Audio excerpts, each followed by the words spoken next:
Unidos em um só pensamento, em um só sentimento, elevemos o nosso pensamento a Deus e a Jesus.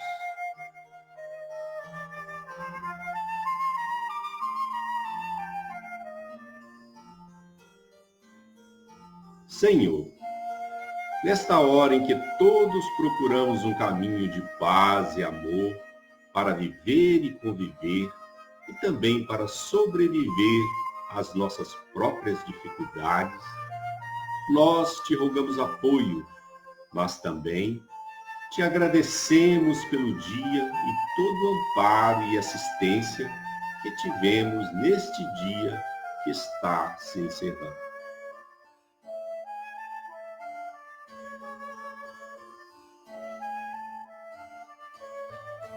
Rogamos, amado Jesus, que nos abençoe nesta noite e conserva-nos na fé viva em Ti.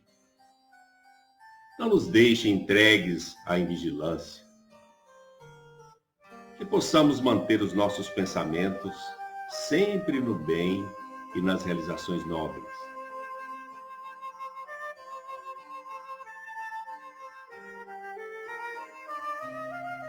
E que esta noite possamos ter um descanso saudável. Ampara-nos sempre, que nossos lares possam refletir a Tua luz hoje, amanhã e sempre, a fim de que venhamos a construir na terra a nossa felicidade imortal.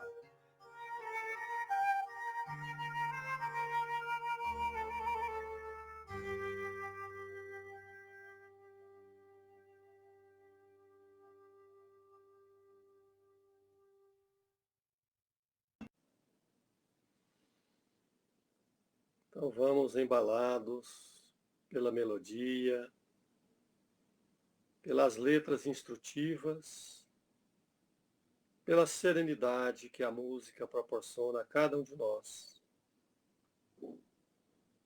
Vamos preparar o nosso ambiente íntimo, mesmo estando em casa, que as condições às vezes não são tão apropriadas.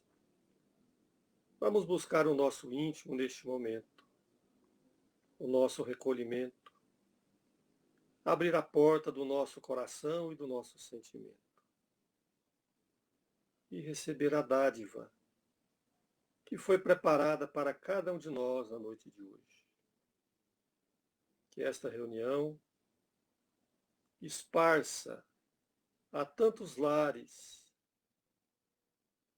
Sabemos da tua misericórdia infinita, Senhor, que atende todos os seus irmãos necessitados, principalmente aqueles que passam por maiores dificuldades. Compadeça de nossa indigência espiritual, Senhor, e permita que possamos aproveitar bem este momento, que é um trabalho que será feito na alma íntima de cada um de nós, nos dando o equilíbrio, o conforto, para que possamos aproveitar ao máximo as lições do teu Evangelho de luz, que será trazido para todos nós na noite de hoje. E que esta paz permaneça em cada um dos nossos corações, durante todo o tempo da nossa reunião de hoje. Na tua paz, Mestre amado, e na bênção dos benfeitores espirituais dirigentes da nossa casa. Que assim seja.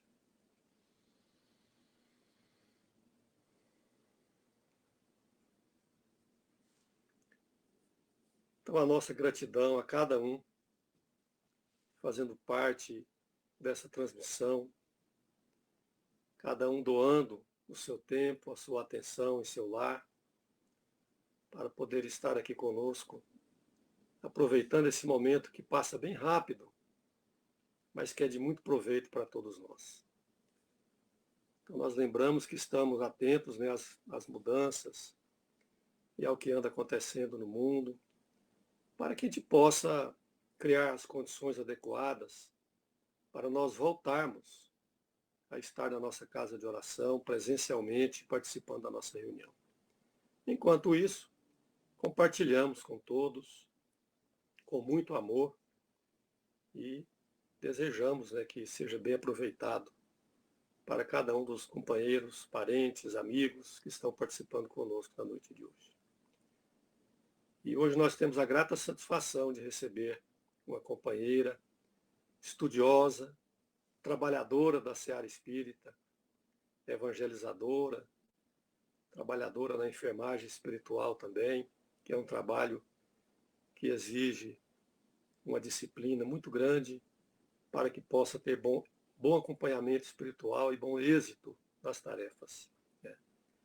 Então, é uma satisfação poder contar com a Luciene hoje. É muito bem-vinda e que possa, a partir de agora, ter as nossas melhores vibrações de amor para que possa discorrer o material preparado, com toda certeza, com amor e carinho, para esta reunião de hoje. Fique à vontade, Luciene, está com a palavra.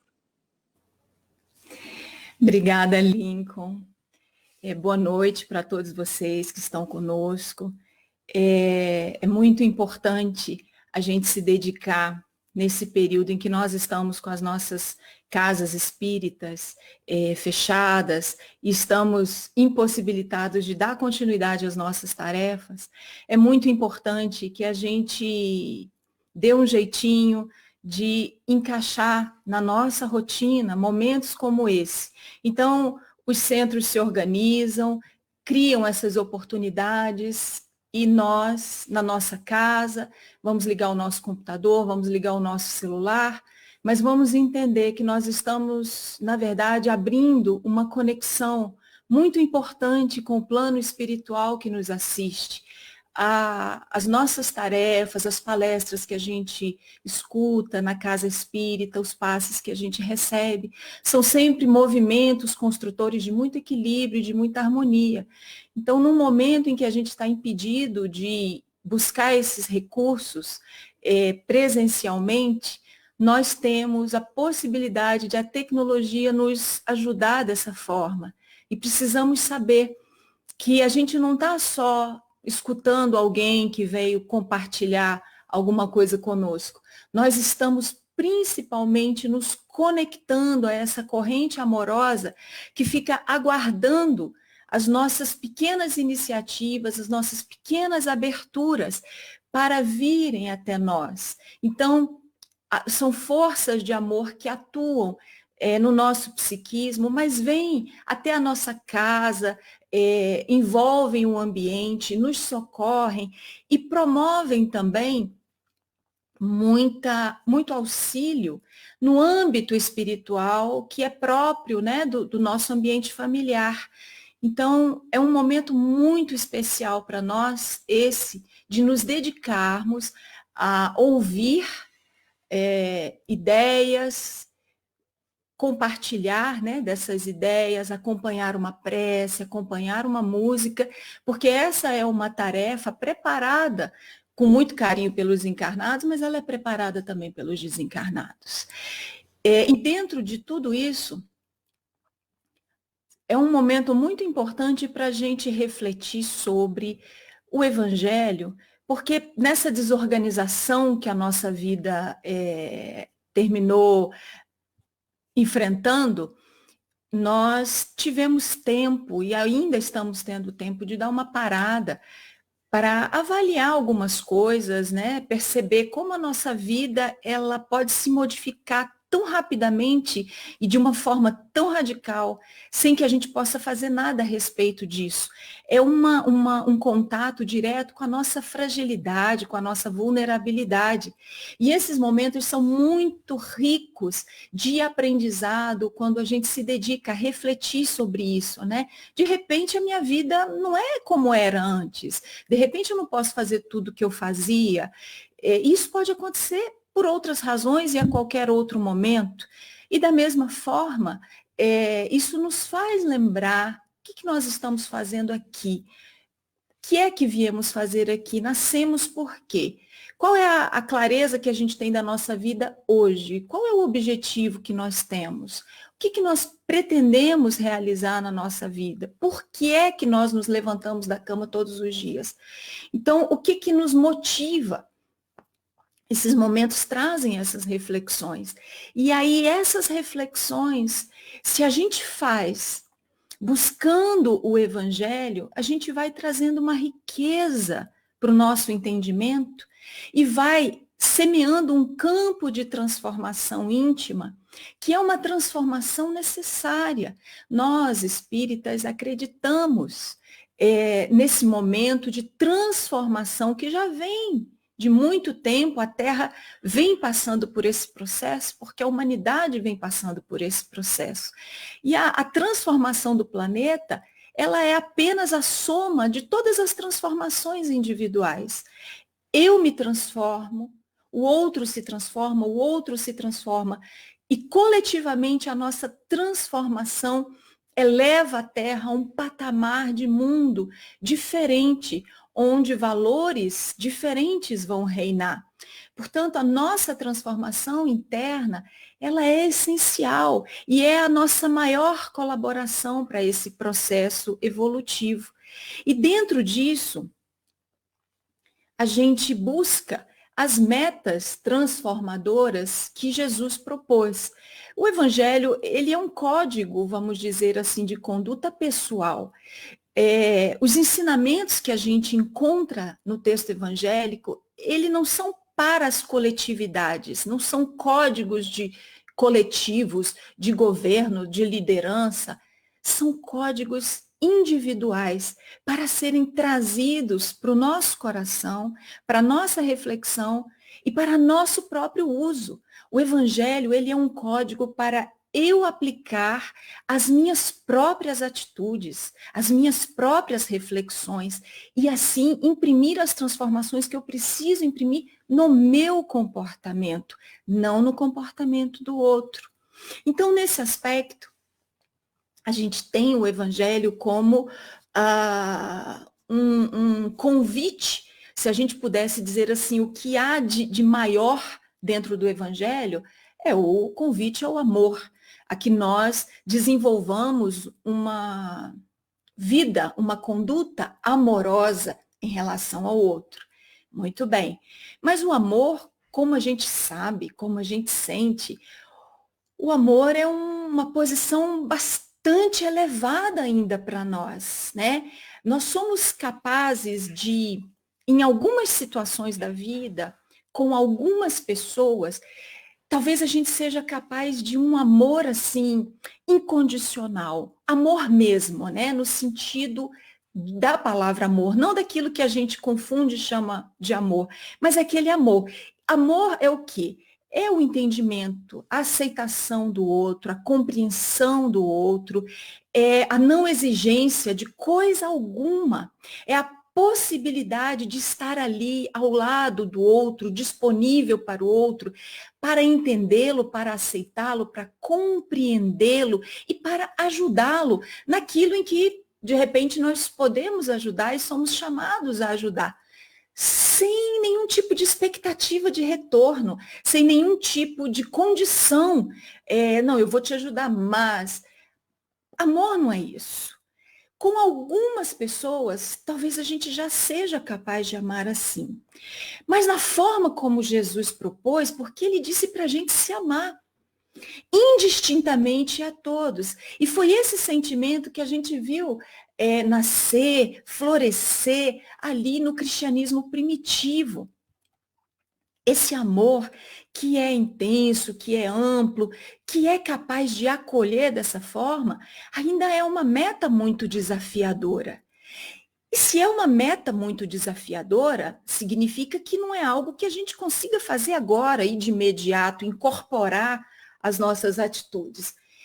Então, nessa impossibilidade, a gente não faz nada e vai ficar esperando, vai ficar estudando, vai ficar frequentando algum tipo de reunião, vai se vincular a uma tarefa, aguardando algum momento que esse amor, de repente, desabroche. A gente sabe que não. A gente sabe que há degraus que nós precisamos percorrer. E esses degraus é que vão despertando em nós esse amor que já está aqui dentro. Não é algo que virá de fora, é algo que vai brotar porque já está em potencial. Tanto é que nós somos capazes de manifestações desse amor em algumas circunstâncias. Então, na ausência desse amor, na impossibilidade, nós vamos para as coisas possíveis. E hoje eu queria refletir com vocês sobre a fraternidade, mas desse ponto de vista, como uma ferramenta que nos ajuda. Se nós não amamos o outro, mas nós temos a consciência da nossa responsabilidade diante da vida, se nós temos consciência da nossa meta evolutiva como ser eterno, então nós não amamos o outro, mas precisamos agir com ele como se nós amássemos. Não amamos, mas vamos agir como se amássemos. E esse é o convite da fraternidade, para que nós fizéssemos como faríamos se fôssemos movidos pelo amor, naquela circunstância e com aquela pessoa. E Jesus tem uma perspectiva muito interessante sobre a fraternidade que eu quero resgatar com vocês a partir de uma história que ele contou. No livro Jesus no Lar, Neio Lúcio, né, pela psicografia do Chico Xavier, ele traz alguns relatos de conversas de Jesus com os discípulos lá na casa de Pedro. Então, nessas reuniões, os discípulos conversavam sobre os problemas da vida, às vezes desabafavam com Jesus sobre alguma coisa que os angustiava, e Jesus aproveitava para ensiná-los ali, para transmitir um conhecimento. E ele fazia isso por meio de histórias, quase sempre, porque imagina, nós estamos falando de há mais de 2000 anos, e são pensamentos muito profundos entre uma comunidade muito simples, né? Então, a melhor maneira de você imprimir um ensinamento é criar uma figura, uma simbologia e deixar que o tempo vá retirando os véus e adaptando aquela simbologia e trazendo à tona os conceitos e as ideias. Então, vocês pensem o seguinte, Jesus conta, numa certa tarde, uma história que diz que 2 viajantes estavam subindo uma montanha, né, para alcançar uma determinada hospedaria onde passariam a noite. E eles iam muito apressados, porque o tempo era extremamente difícil, havia muito frio, uma chuva caindo, e a noite trazia a promessa de agravar muito a situação deles, né? Então, eles teriam que alcançar essa hospedaria antes que anoitecesse, porque senão não sobreviveriam ao frio que estava por vir. Então, iam os dois com essa pressa, e aí eu quero que vocês vejam a primeira simbologia que Jesus apresenta, que é a simbologia do caminho, que é a simbologia da vida. Não era uma travessia fácil, não era uma jornada fácil, era uma jornada difícil. A noite vinha fria, e era preciso alcançar determinado patamar. E assim é a nossa vida. É uma jornada de desafios, é uma jornada de luta, é uma jornada de dificuldade, de aprendizado, porque nós estamos aqui para crescer. E o crescimento requer esforço, e o esforço dá trabalho. Então, na jornada deles, como na jornada da nossa vida, a dificuldade estava posta. E eis que, de repente, eles percebem, ali no caminho deles, um pouco à margem ali da estrada, uma criança. Essa criança estava semi-morta, ali jogada. E eles se depararam com ela. E aí, o primeiro olha e diz, olha, não vamos perder tempo, nós não podemos perder tempo. Nós precisamos alcançar a hospedaria para nos salvar. Não dá para pegar essa criança, ele diz. A hora exige cuidado conosco. Vejam como a situação é interessante, porque nós não estamos falando de uma situação assim, eu quero ajudar, mas não posso, ou não vou. Ele estava defendendo a vida dele. Ele estava preocupado em salvar a própria vida, em não morrer. Não é uma preocupação pequena, não é uma preocupação ilegítima.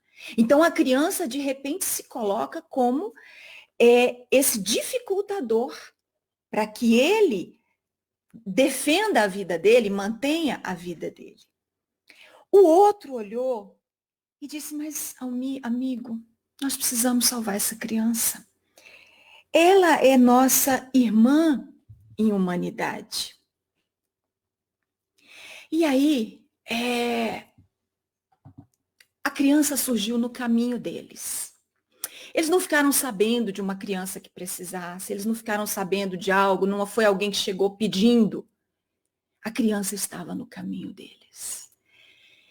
Então aqui também tem uma simbologia. Porque a vida coloca crianças semi-mortas no nosso caminho. Muitas vezes. Quem são as crianças semi-mortas? Quem são aquelas pessoas? Porque, veja, ela está no caminho deles. Estando no nosso caminho, são pessoas da nossa convivência. São pessoas com as quais nós compartilhamos alguma coisa, seja dentro da nossa família, seja no nosso ambiente de trabalho, seja no nosso grupo espírita, na casa que a gente frequenta, seja no nosso grupo social, daqueles amigos que vão ficando. Então, se está no nosso caminho, diz respeito à nossa vida. Então, quem é a criança semi-morta que está no nosso caminho? A criança semi-morta que está no nosso caminho é justamente aquele que nos faz nos sentir ameaçados. Como esse viajante se sentiu ameaçado? Ele sentiu a sua própria vida ameaçada. Bom, mas se eu tiver que prestar atenção e ajudar de alguma forma essa criança, eu vou comprometer minha vida. Eu não vou conseguir fazer o que eu preciso fazer, chegar onde eu tenho que chegar. Então, são aquelas pessoas que fazem parte da nossa vida, mas se colocam como se fossem obstáculos. Qual é o meu objetivo de vida?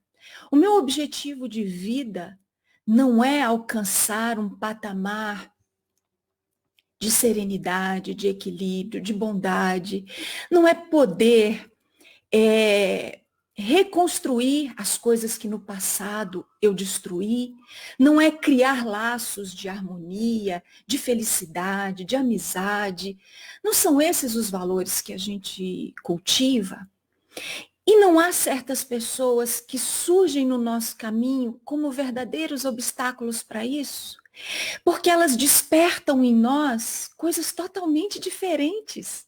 Elas despertam a nossa irritação, elas despertam a nossa intolerância, elas despertam a nossa raiva. Elas nos fazem sentir coisas que a gente gostaria de não sentir mais. Essa criança semi-morta é um companheiro, um marido, uma esposa, é um pai, é uma mãe, é um filho, é uma filha, é um irmão, é um amigo, é um colega de trabalho, que no dia a dia nos coloca nessa posição de estarmos sendo desafiados naquilo que nós gostaríamos tanto de ser, naquilo que às vezes até a gente acha que já é. Pessoas que exigem de nós que a gente pare a nossa vida, que pare quem nós somos, abra mão do que nós somos, para dar atenção. Então vejam, dentro dessa analogia, são essas pessoas que estão representadas por essa criança semi-morta. Porque a gente acha que essas pessoas têm muito pouco a oferecer para nós. Elas nos dão tanto trabalho, elas nos oferecem tanta dificuldade, a gente tem que se esforçar tanto para ter paciência, para ter aceitação. Às vezes são pessoas que a gente queria que gostassem da gente, que nos dessem atenção, e elas não nos dão atenção, a gente se desdobra, e não tem nada de volta, não tem reciprocidade.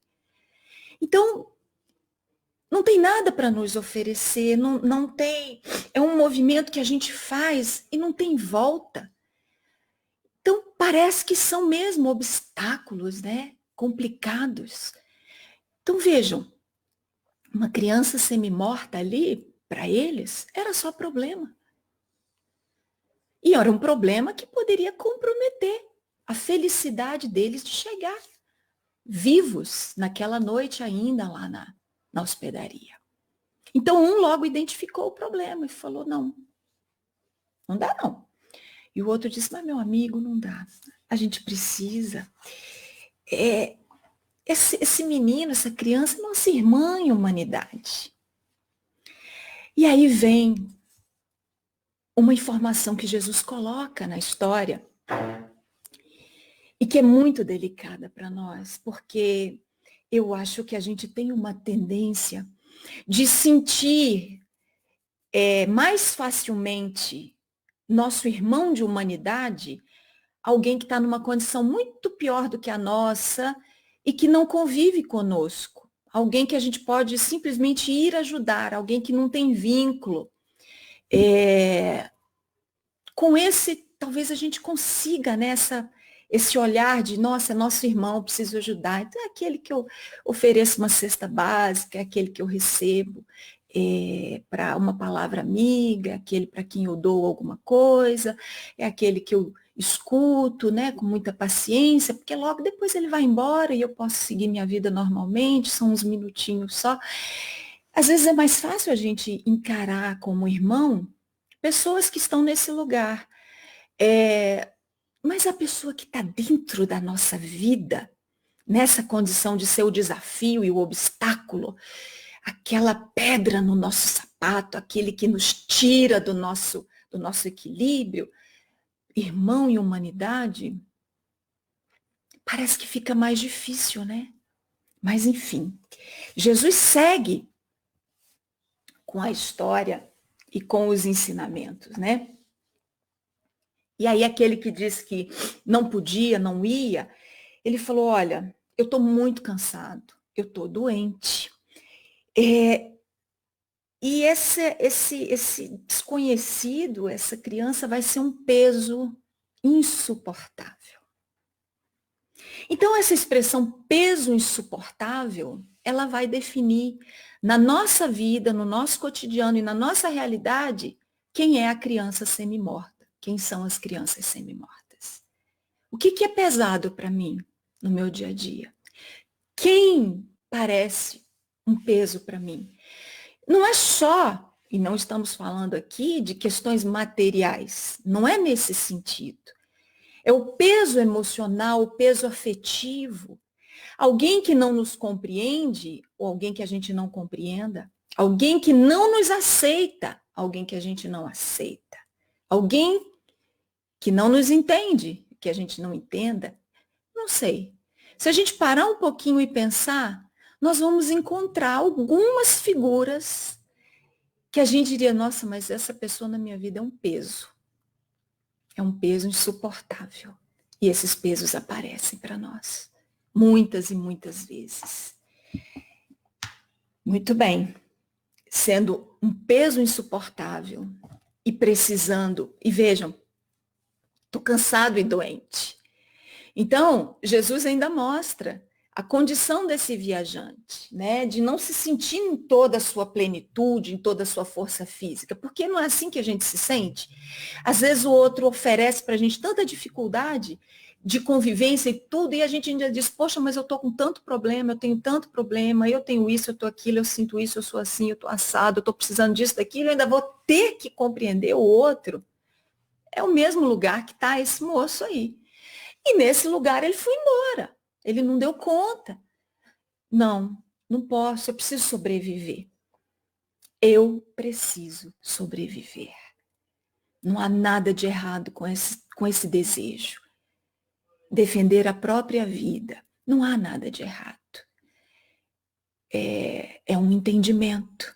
Mas Jesus vai contar por que essa postura, por mais legítima que seja, por que ela é grave e ela compromete? Vamos lá, ele seguiu, o outro não deu conta. Não, pegou a criança, arrumou a criança no colo, botou a criança assim bem juntinho dele, porque queria protegê-lo do frio. E foi caminhando. Foi mais devagar, foi fazendo muito mais esforço, claro, que ele carregava aquele peso. Mas ele chegou na hospedaria. Antes da noite, chegou em cima da hora. E quando chegou lá, foi procurar o amigo. E cadê o amigo? O amigo não chegou. Ninguém viu o amigo.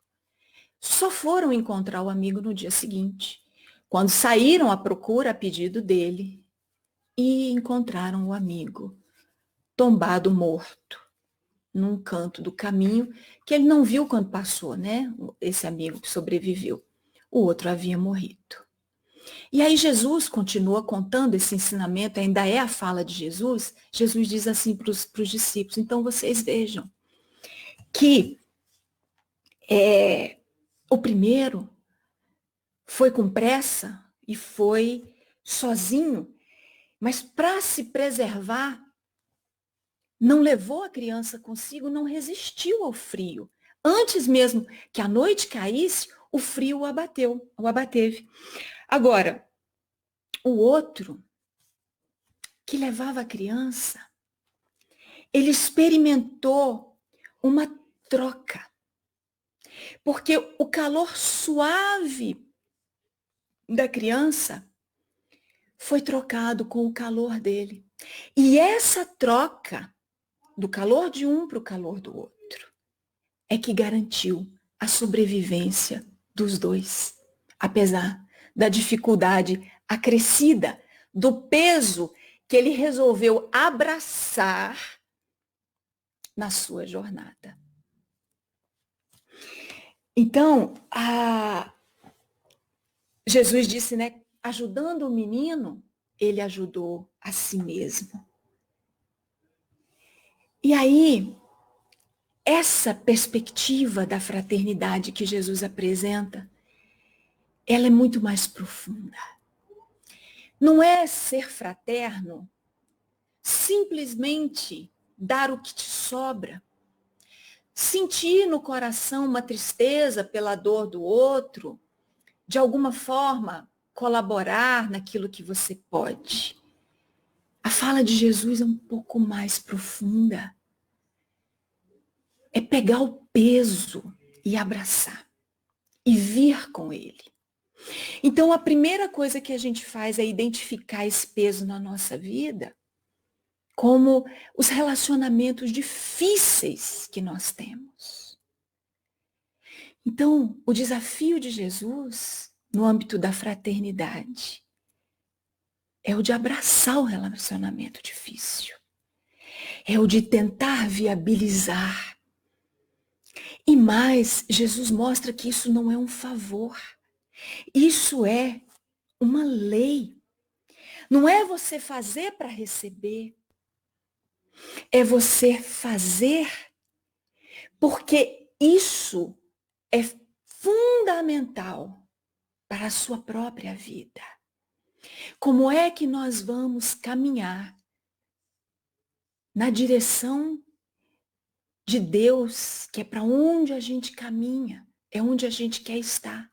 Como é que a gente vai caminhar para a felicidade se a gente não sobreviver ao frio, às decepções, aos fracassos? Nós vamos cair nessa trajetória, pessoal, porque a gente cai, a gente erra, a gente fracassa sempre, porque faz parte do nosso aprendizado. E na hora que a gente fracassa e que a gente cai, a gente precisa de uma mão que se estenda para nos erguer. E a gente se agarra a essa mão. E essa mão, que é esse calor dessa criança, ela surge a partir de todos os esforços que a gente faz para se reconciliar com as pessoas que são difíceis. Fazendo o que a gente pode, porque a gente só faz o que pode. Cada um faz o que pode. Mas faz, tenta, busca o seu limite e dá o seu melhor. reconstruir as nossas relações, sanear as nossas relações, ser fraterno com aquele que nos pesa na vida. Não é uma generosidade, é um ato de sobrevivência nossa na jornada evolutiva em direção a Deus. Eu espero que as reflexões possam nos ajudar na reconstrução das nossas próprias relações e no saneamento delas. Obrigada. Meus irmãos, com muita alegria que nós chegamos a esse momento da nossa reunião. São reflexões que realmente a Luciene trouxe para nós. Se ela morasse aqui em Goiânia, a gente estaria convidando ela para presencialmente estar na nossa casa de oração. Mas ela mora em Brasília, ela está fazendo a palestra de Brasília. E a gente teve a oportunidade de convidá-la. Então, através desses recursos foi possível, graças a Deus. Então, nós estamos no momento da nossa reunião em que essas reflexões nos faz buscar a nossa espiritualidade, os anseios da nossa espiritualidade. E esse momento nós buscaremos, então, exercitar a nossa fé através daquilo que já conquistamos de confiança no nosso entendimento. Vamos, meus irmãos, nessa hora, então, permitir Jesus nos nossos lares. Vamos sentir a espiritualidade que nessa hora busca a nossa mente, o nosso coração, trazendo os elementos que estamos necessitados. Nós que carregamos nos ombros o peso da nossa realidade espiritual, mas que já desenvolvemos o entendimento necessário para buscar. E estamos buscando nessa hora. E com certeza essa porta vai nos abrir e estaremos recebendo as energias necessárias a cada um de nós. Vamos mentalizar as águas que trouxemos, que deixamos na mesa para receber o tratamento espiritual. Vamos sentir as energias que demandam do mais alto, o passe espiritual que será ministrado e está sendo ministrado sobre cada companheiro, cada visitante dessa página, cada pessoa que está ligada a nós, que também vamos projetar mentalmente. Vamos agradecer a Jesus a oportunidade de podermos unir os nossos pensamentos, os nossos sentimentos. Agradecidos que estamos por essa união, por podermos participar, unindo aquilo de melhor que nós cultivamos dentro de nós. Senhor Jesus, graças te damos, ó Mestre, por mais essa oportunidade. Permita, Jesus, que se faça luz no nosso entendimento. Permita que possamos aumentar esses laços de fraternidade, para que possamos alcançar mais pessoas que estão ávidas e que buscam também esses recursos. Permita, Jesus, que aqueles que não tiveram oportunidade de aqui estar conosco nesse momento, ouvindo, possa também receber pela projeção das nossas mentes, dos nossos pensamentos. Pai nosso que estais nos céus, santificado seja o vosso nome. Venha a nós o vosso reino, seja feita a vossa vontade, assim na terra como ela é feita nos céus. Pão nosso de cada dia, dai-nos hoje, Senhor. Perdoai as nossas dívidas, assim como nós perdoamos os nossos devedores. Não nos deixeis, Senhor, cairmos em tentações. Livre-nos de todos os males, pois sois o poder, o reino, a glória para todo sempre. Que assim seja.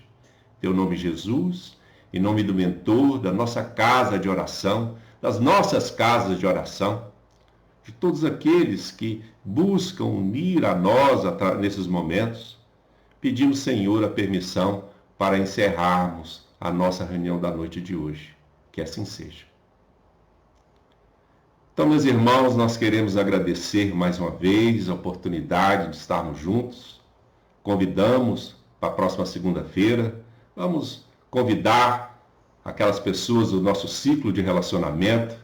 Vamos alargar essa família, Ceareiros do Cristo, porque nós estamos recebendo muito através dessa reunião.